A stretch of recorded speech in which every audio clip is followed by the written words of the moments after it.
Let's talk about the passport bros. Tanzania was great, but it wasn't no dream. It wasn't no dream. Now Kenya was just the shit.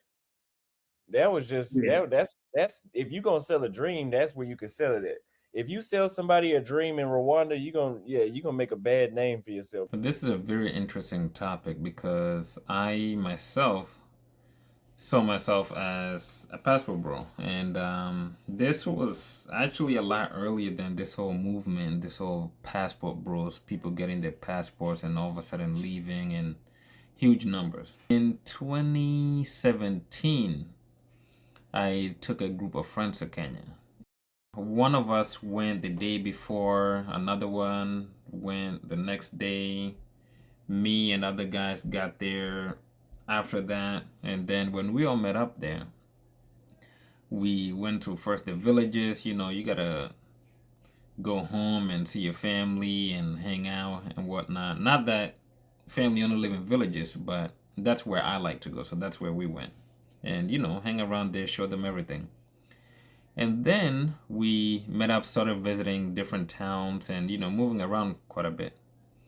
And one of the things that the whole group realized, and one guy said, we don't have to worry about cops here. So we started laughing, but it was very true.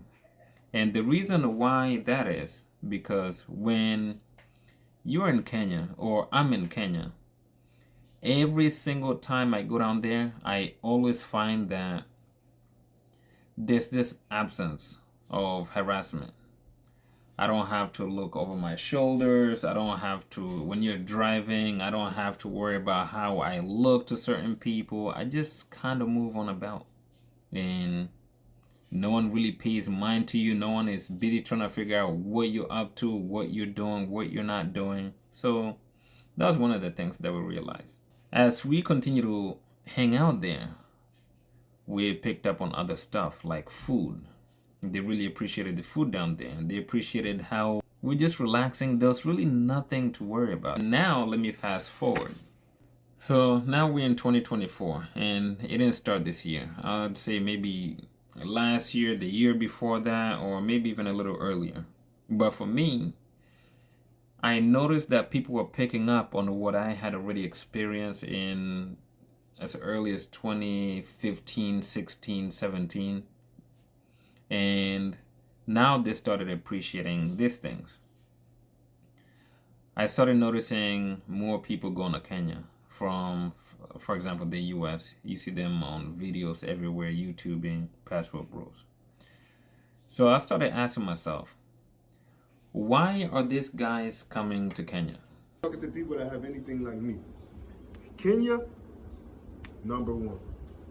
And it's not just passport bros like guys, it's women alike. It's families, whole families, husband and wife and children, all different sorts of combinations. They're all going to Kenya. So I started asking myself, what is it that they like about Kenya?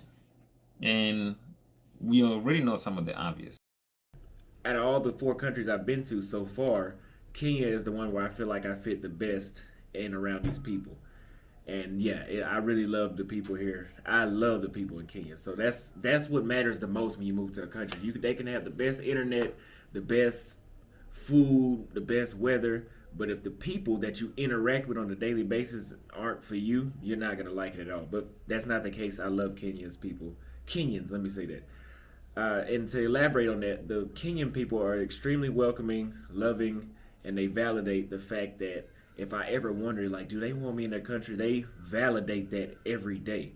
The way how they speak to you and how polite they are. That's why they say they have the best customer service in Africa, or at least East Africa. I've heard that Kenyans have the best customer service in Africa, but I can see that why because of how they communicate. They're very the words that they pick to use are just very they make you feel very comfortable around them, and they smile, and they're just very genuine people from what I can see as far as being here for a month.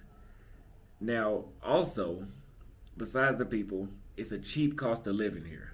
I think, 2 years now, we had in Ghana the year return, and it was pretty good. It got some people to go down there and see a different world. I think that was very good for both sides, actually. We kind of get to know each other. But then I started hearing some people saying, I said I wouldn't even go back to like Ghana personally. That's how I was going to see my family, Mikael, traveling Israelite, you know, my elder. YouTubing, the freedom, the interactions, the opportunities. They do find a lot of opportunities over there. Because I'm seeing a lot of guys love it down there. They're doing things down there that, you couldn't take them away from. Anyhow, that's all I got for right now, guys. Chop it up next time.